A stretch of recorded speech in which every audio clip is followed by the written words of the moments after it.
With the original game only releasing in Japan, the West would have to wait another 7 years, or 14 years for a good translation, to experience our next villain, Exdeath. While not necessarily the most complicated villain, he's still a fun character whose influences can be clearly seen in the next couple of villains in the series. So without further ado, let's dive right into his story.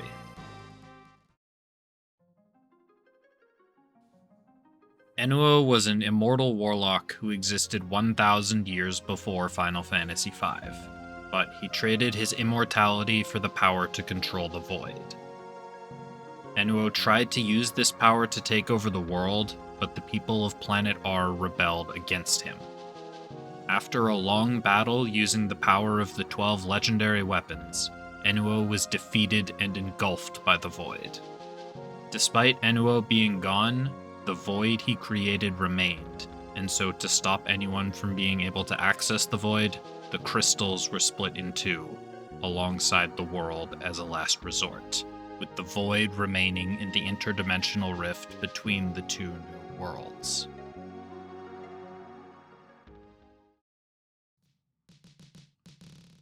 One of these two worlds, which I'll be referring to as Galuf's world or the Second World, housed a forest called the Great Forest of Mor.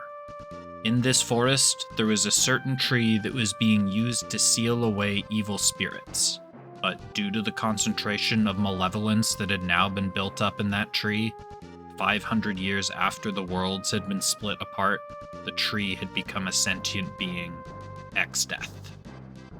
For the next 470 years, the turtle sage Guido would keep Exdeath sealed away, but one day the seal would break. 4 Dawn warriors, Galuf, Dorgan, Kelger, and Zezat, would fight Exdeath. They were unable to kill him, but their fight had moved from the Second World over to the First, where they were able to use the crystals of that world to place a new seal on him. Dorgan would stay behind in this other world to watch over the seal, where he would father a child, Bartz. Someone has chronicled the atrocities committed by Exdeath, evidenced by a book in Surgate Castle, but we as the player never get to read it, so the exact level of threat he demonstrated during his brief periods of being unsealed before the game is unknown.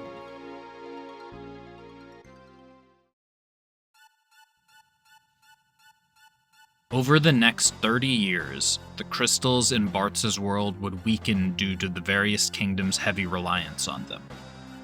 Exdeath senses this, and extends his control to various denizens of the First World to have them destroy the crystals. Bartz, Ferris, Lena, and an amnesiac Galuf would investigate the Wind Crystal once they noticed that the winds had stopped in their world, only to witness it shatter. The Wind Crystal would choose the 4 of them as champions to receive its power, thus creating a new set of Dawn warriors on their journey to stop Exdeath.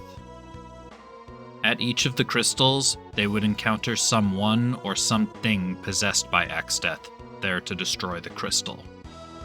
A wing raptor at the Wind Crystal, a rampaging Garula at the Water Crystal, Queen Karnak at the Fire Crystal, and Ferris and Lena's father, King Tycoon, at the Earth Crystal.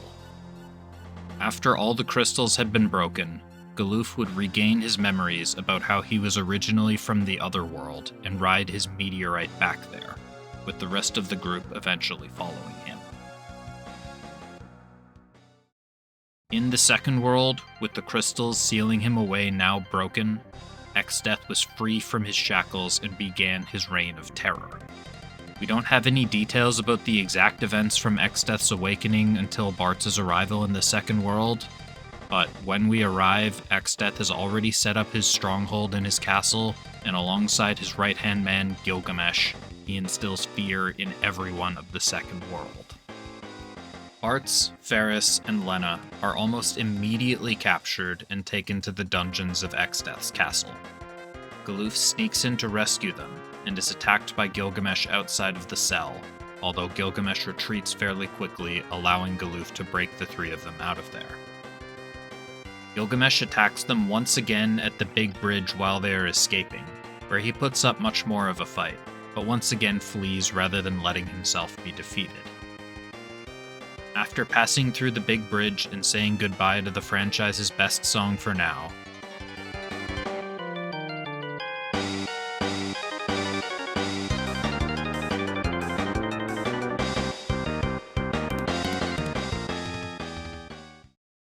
Exdeath activates the barrier tower, placing a huge barrier around the continent Exdeath's castle is on and extending across the big bridge.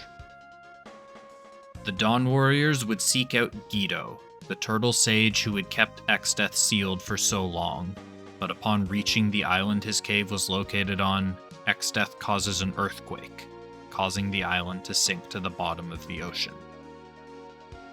Next, they join up with Zezat to help take down the barrier tower, making Exdeath's castle accessible once again. Zezat unfortunately would not survive the endeavor, leaving only 2 of the original Dawn Warriors left alive, as Dorgan had passed away before the game began.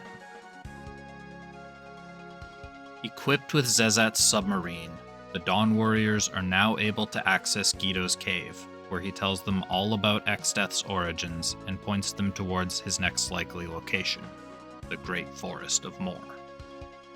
Guido wasn't sure what, but he was sure that within the forest, something Exdeath wished to claim was resting.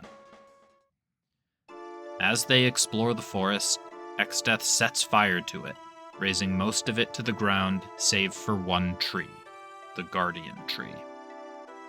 Within the tree, the Dawn Warriors come across the sealed crystals of World 2 and are attacked by them. They defeat the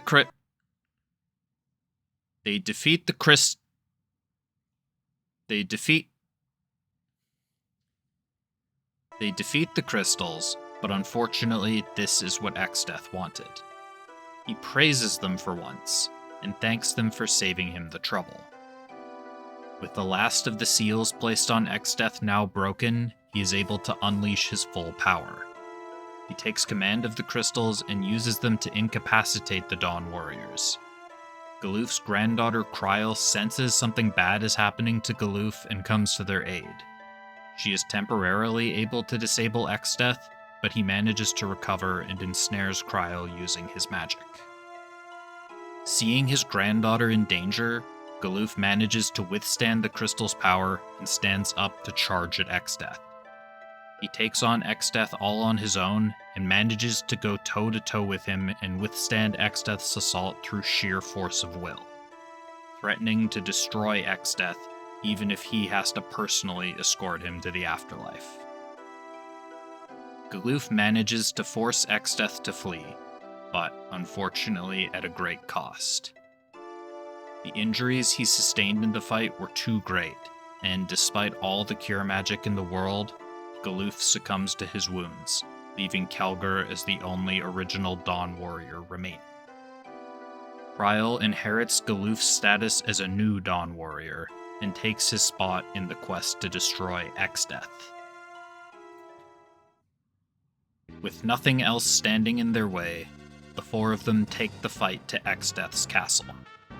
At first, there seems to be no path forwards, but Kelger, already on his deathbed, sends the new Dawn Warriors the last of his strength to dispel the illusion on the castle, revealing its true form. And now, all 4 of the original Dawn Warriors have officially passed away. The Meat Castle is rather grotesque. Rather than being built out of castle, the walls are embedded with skulls and have this weird, fleshy color to them. The castle is filled with dangerous monsters, lava, pitfalls, and other various traps to hinder anyone who would attempt to stop Exdeath, but the Dawn Warriors do manage to ascend to the top of the castle. Gilgamesh sets an empty treasure chest as a trap for them just outside the throne room, but as per usual isn't able to come out on top, and is banished to the void by Exdeath for his continued bungling. Finally, the party comes face to face with Exdeath in the throne room of the castle. He tells them not to interfere, and when Bart says that they're not going to let him get away with this, he asks if they even know what this is. He challenges their convictions, telling them that they're fighting so fiercely but don't actually know what for. He claims to desire to return the Earth to how it used to be, to which Bartz infers that he means a world full of evil. He lets Bartz believe that if he chooses, and claims that the minds of the Dawn Warriors are too simple to understand the why behind his motivations and attacks. The Dawn Warriors are able to come out on top in the fight, but after winning, the crystals shatter, causing the two worlds to combine back to their original state.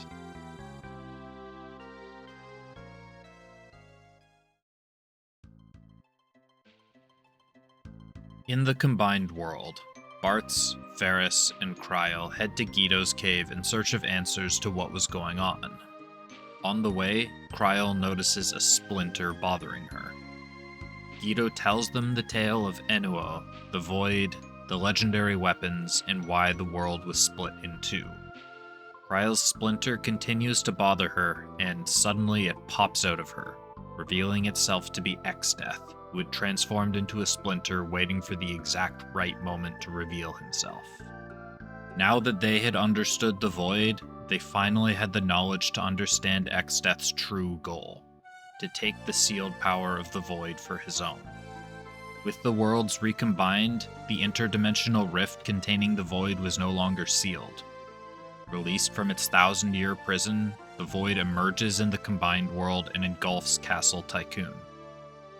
Exdeath tries to kill the Dawn Warriors, but Guido demonstrates his fighting prowess in an epic duel of the fates.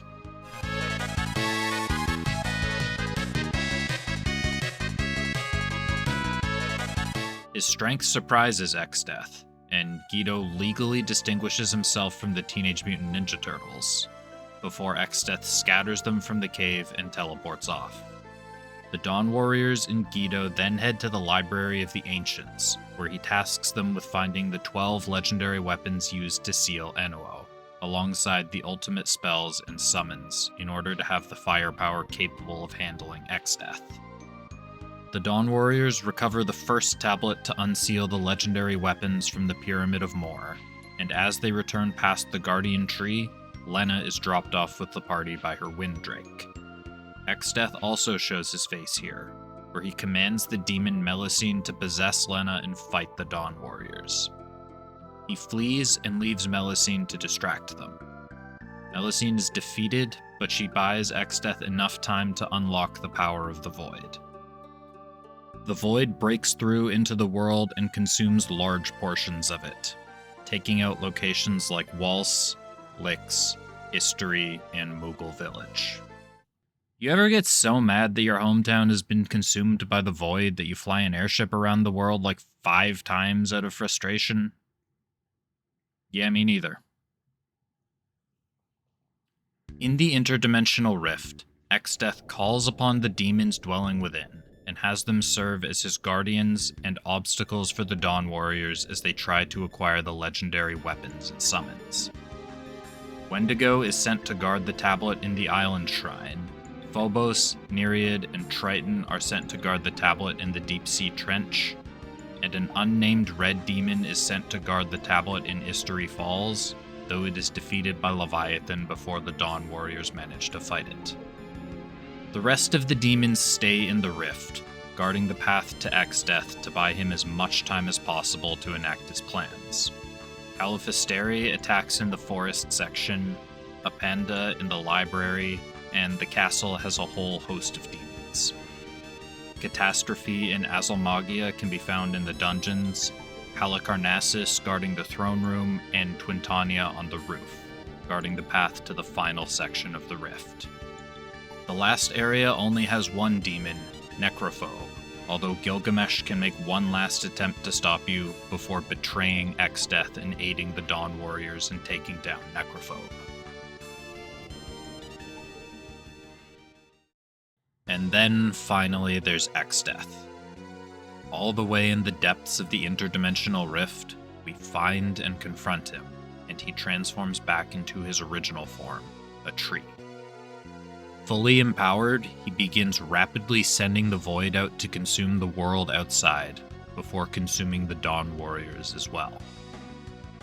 The spirits of the original Dawn Warriors repress the void around the new Dawn Warriors and allow them to attack Tree Exdeath. I hope someone brought an axe. Or not, because Berserkers are actually terrible.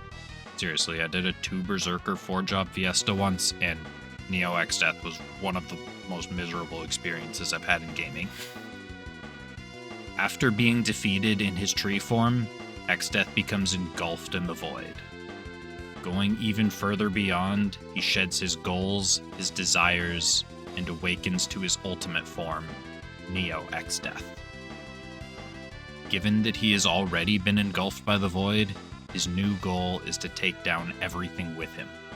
Memories, dimensions, and existence itself. He holds nothing back in this form, even breaking the laws of the universe when preparing one of his ultimate attacks, Grand Cross.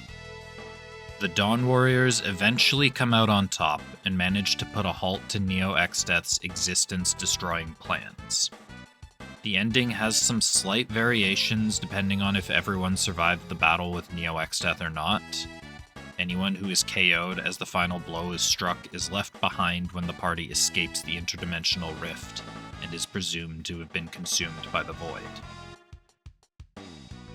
The world is overall able to recover from Exdeath's reign of terror and from being rejoined with its other half, and 1 year after Exdeath was defeated, the Dawn Warriors meet up at the Guardian Tree in the Great Forest of Moor, where Exdeath was born and this all began.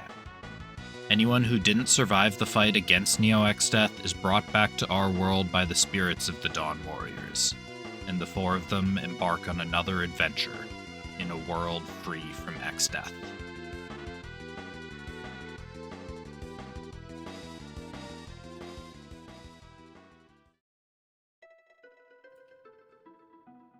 I'm gonna be honest, sitting down to write this section, I can't think of a damn thing to put in here.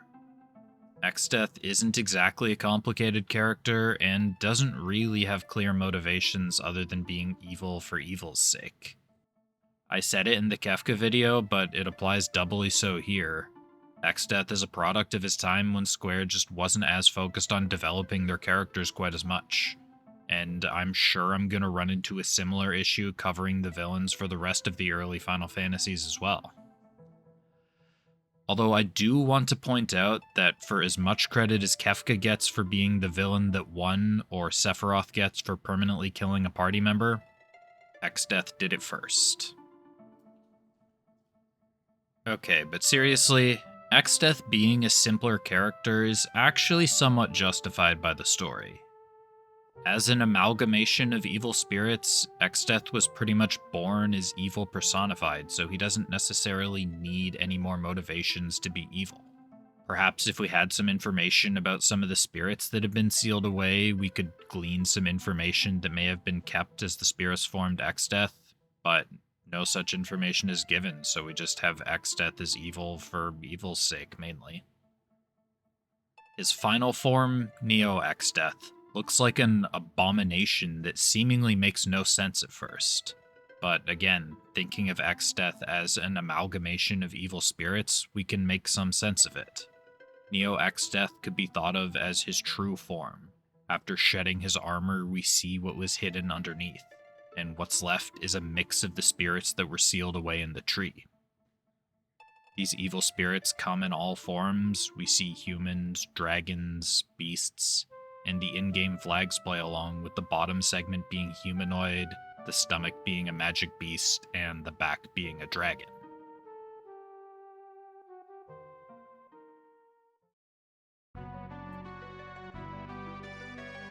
Following my previous point about Exdeath not having tons of depth, turns out he also wasn't given tons in the way of symbolism either outside of his name. At least not that I could find. Exdeath literally translates to one from death. One way to interpret this could be referring to his creation. He was born at the Guardian Tree from the sheer quantity of evil spirits that had been sealed away there. So you could look at this as the death of all the evil spirits there led to Exdeath's birth. So the one from death is quite literal, as he was born on the backs of the deaths of those evil spirits. Final Fantasy XII and Tactics Advance have an Esper that bears some strong similarities to Exdeath, sharing the blue pauldrons and the tree motif, although this Esper is named Exodus instead. Whether this is a mistranslation, Exdeath was originally a mistranslation, or they wanted it to be an allusion to Exdeath while keeping it as its own separate entity is up for debate. Although I wouldn't think the last one to be true, as we have both Mateus and Zeromus as Espers in those games. The Exodus refers to the origin myth of the Israelites, as told in the Torah. They originated as slaves in Egypt, before following Moses as he parted the Red Sea, allowing them to escape their captors and pursue the Promised Land. Relating this to Exdeath, we could view it as a much more sinister twist on the tale, viewing the evil spirits being sealed away in the Guardian Tree as the Israelites enslaved by the Egyptians, and Exdeath is the Moses to these spirits, guiding them to the ultimate evil. In his final form, his name changes to Neo Exdeath. Neo is a Latin prefix meaning new or revived. This likely refers to how Exdeath was engulfed by the void after the penultimate battle, but through his sheer malice was able to cling onto life and be reborn in his rawest form.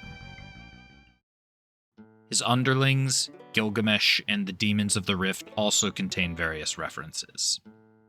Gilgamesh comes from the Epic of Gilgamesh, chronicling the fictional tale of King Gilgamesh of Uruk and his journeys with and later mourning of his companion, Enkidu.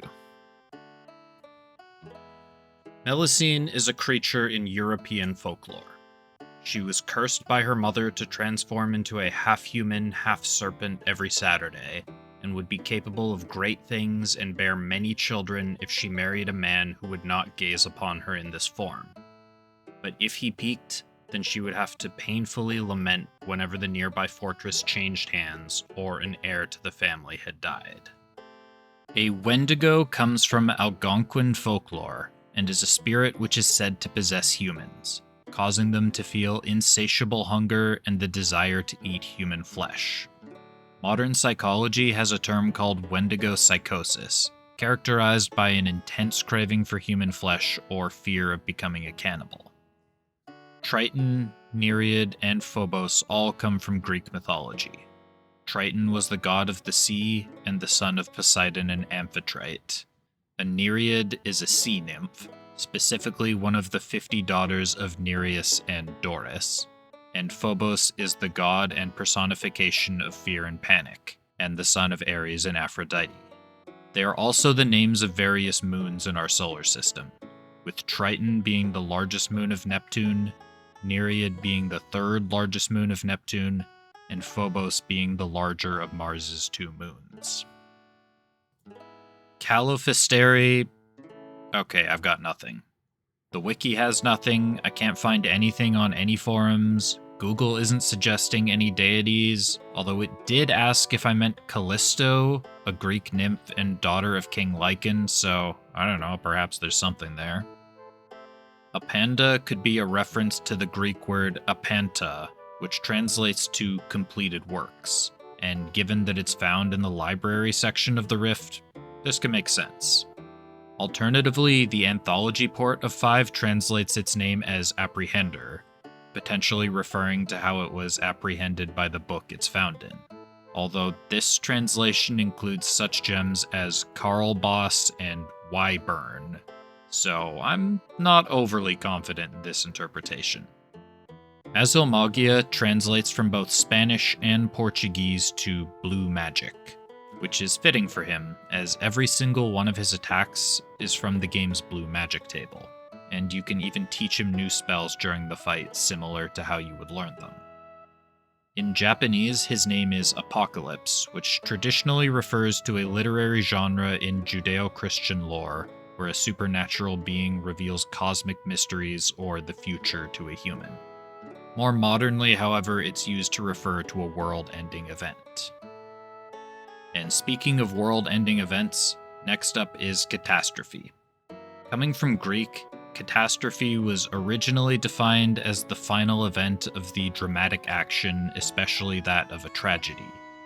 although much like Apocalypse, has taken on a much more sinister modern definition of a momentous, tragic event ranging from extreme misfortune to utter overthrow or ruin. Halicarnassus refers to an ancient Greek city in Caria. If you've seen my Ultimecia video, two of the Artemisias that potentially inspired Ultimecia's name were both queens of Halicarnassus, and one of them had the mausoleum of Halicarnassus built, which was one of the 7 wonders of the ancient world. If it still existed today, it would be located in the southwest of Turkey. Twintania is most likely a portmanteau of twin and Titania.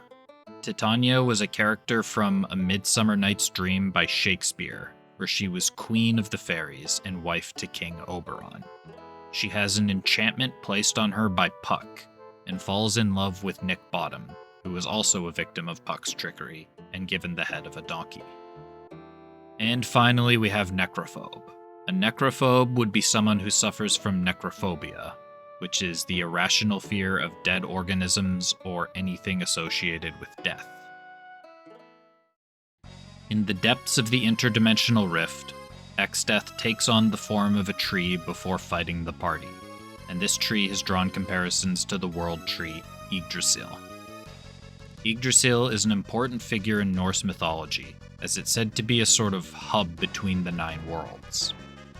Odin is said to have hanged himself from this tree for 9 long nights in order to gain the knowledge of the runes. The tree in the poem that this comes from is never named, but the description lines up with that of Yggdrasil, and given the accepted translation of its name, it's likely that it was the tree.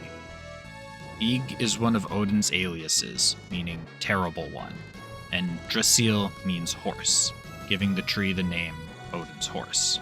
Now, this may seem like nonsense, but the horse of the hanged is an old term for gallows, meaning the tree would be named Odin's gallows, which is fitting given his actions. And finally, tying it back to Exdeath, the roots of Yggdrasil are said to tremble to signal the arrival of Ragnarok, a world-ending event. Should Exdeath be successful, a catastrophic event on a similar scale to Ragnarok would surely happen to planet R, and it may never recover.